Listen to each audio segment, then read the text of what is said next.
Right మరో అంశం చూసుకుంటే కనుక పశ్చిమాసియాలో పరిణామాలు ఉత్కంఠ రేపుతున్నాయి. అమెరికా ఇరాన్ పరస్పర దాడులతో గల్ఫ్ దేశాల్లోనూ హై టెన్షన్ నెలకొంది. ఇక ఈ పరిణామాల వేళ ఇజ్రాయెల్ నిఘా వర్గాలు అమెరికాకు కీలక హెచ్చరికలు జారీ చేశాయి.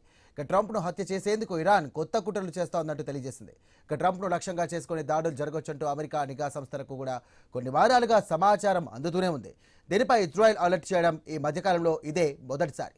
ఇక ట్రంప్ హత్యకు ఇరాన్ ఓ నిర్దిష్ట ప్రణాళికను కూడా రూపొందించినట్టుగా తమకు సమాచారం వచ్చినట్టుగా ఇజ్రాయెల్ ఇంటెలిజెన్స్ బయటపెట్టేసింది. ఇక ఇరాన్లో ఖమేనీ అంతిమ యాత్ర జరిగినటువంటి టైంలో ఇజ్రాయెల్ ఈ సమాచారాన్ని కూడా అమెరికాకు అందజేసినట్టుగా అంతర్జాతీయ మీడియా కథనాలు వెల్లడించాయి. ఇక హార్మోజ్లో నౌకలపై దాడులకు ప్రతీకారంగా ఇరాన్పై అమెరికా తాజా దాడులు చేపట్టింది. ఇరాన్ కూడా విరుచుకుపడడంతో ఉద్రిక్తలు మరింత పెరిగిపోయాయి. ఇక ఈ దాడులను మరింత తీవ్రతరం చేయాలా లేక ఇరాన్తో కాల్పుల విరమణను కొనసాగించాలా అనే దానిపై ప్రస్తుతం ట్రంప్ ఆలోచనలు చేస్తున్నట్టుగా తెలుస్తోంది. ఇక ఈ సమయంలో ఇజ్రాయెల్ నుండి నిఘా అలర్ట్ రావడం ప్రాధాన్యత సంతరించుకుంది. ఇక ఈ హెచ్చరికలు ట్రంప్ నిర్ణయాన్ని ప్రభావితం చేసే అవకాశం ఉన్నట్టుగా కొందరు అమెరికా అధికారులు భావిస్తున్నారు. మరోవైపు తనపై హత్య కుట్రలపై ట్రంప్ కూడా ఇటీవల కీలక వ్యాఖ్యలు చేశారు.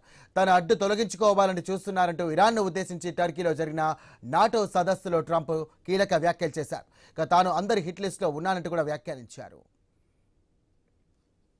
ఇక ఈ పరిణామాల వేళ టర్కీ నుండి బయలుదేరిన ట్రంప్ మళ్లీ పాత విమానాన్ని వినియోగించడం కూడా చర్చనీయాంశంగా మారింది. వాస్తవానికి ఇటీవల అమెరికా అధ్యక్షుడి కోసం ఖతర్ ఓ అధునాతన విమానాన్ని కూడా కానుకగానిచ్చింది. ఇక అప్పటి నుండి ట్రంప్ దాన్నే వినియోగిస్తున్నారు. ఇక నాటో సదస్సు కూడా ఆయన అందులోనే వెళ్లారు. కానీ ఇక్కడ నుండి తిరిగి వెళ్లే సమయంలో మాత్రం పాత ఎయిర్ ఫోర్స్ 1 విమానంలోనే ఆయన ప్రయాణించారు. ఇరాన్తో ఉద్రిక్తల నేపథ్యంలో భద్రతా కారణాల దృష్ట్యా ట్రంప్ ఈ నిర్ణయం తీసుకున్నట్టుగా అధికార వర్గాలు వెల్లడించాయి.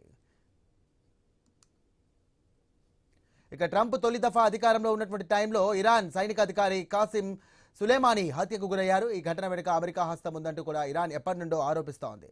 అందుకు ప్రతీకారంగా తీర్చుకుంటామంటూ కూడా చెబుతోంది. ఇక క్రమంలో ఆ మధ్య జరిగినటువంటి అమెరికా అధ్యక్ష ఎన్నికల టైంలో ట్రంప్పై హత్యాయత్నం జరిగింది. ఇది ఇరానే చేయించిందంటూ కూడా నాడు ఆరోపణలు వచ్చాయి. ఏడాది ఫిబ్రవరిలో అమెరికా ఇజ్రాయెల్ జరిపినటువంటి దాడుల్లో సుప్రీం లీడర్ ఖమేనీ మరణించడంతో ట్రంప్పై ఇరాన్ ప్రజలు మరింత రగిలిపోతున్నారు. ఇటీవల ఖమేనీ అంతిమయాత్ర సమయంలోనూ కూడా ఖమేనీ మద్దతుదారులు ట్రంప్ను చంపేస్తామంటూ కూడా పెద్ద ఎత్తున కూడా నినాదాలు చేశారు. ఇరాన్తో కాల్పుల విరమణ ఒప్పందం విషయంలో ట్రంప్ నెతన్యాహు మధ్య విభేదాలు తలెత్తాయి. తమను సంప్రదించకుండానే అమెరికా ఇరాన్తో డీల్ కుదుర్చుకుందంటూ ఇజ్రాయెల్ ఆరోపించడం వివాదాస్పదమైంది. ఇక క్రమంలోనే తాజాగా ఇజ్రాయెల్ ప్రధాని నెతన్యాహుతో ట్రంప్ చర్చలు జరిపారు. నిన్న వీరిద్దరు కూడా ఫోన్లో మాట్లాడుకున్నారు. ఇక గల్ఫ్ దేశాల్లో తాజా పరిణామాలు ఇరు దేశాల మధ్య సహకారంపై చర్చించుకున్నట్టుగా తెలుస్తోంది.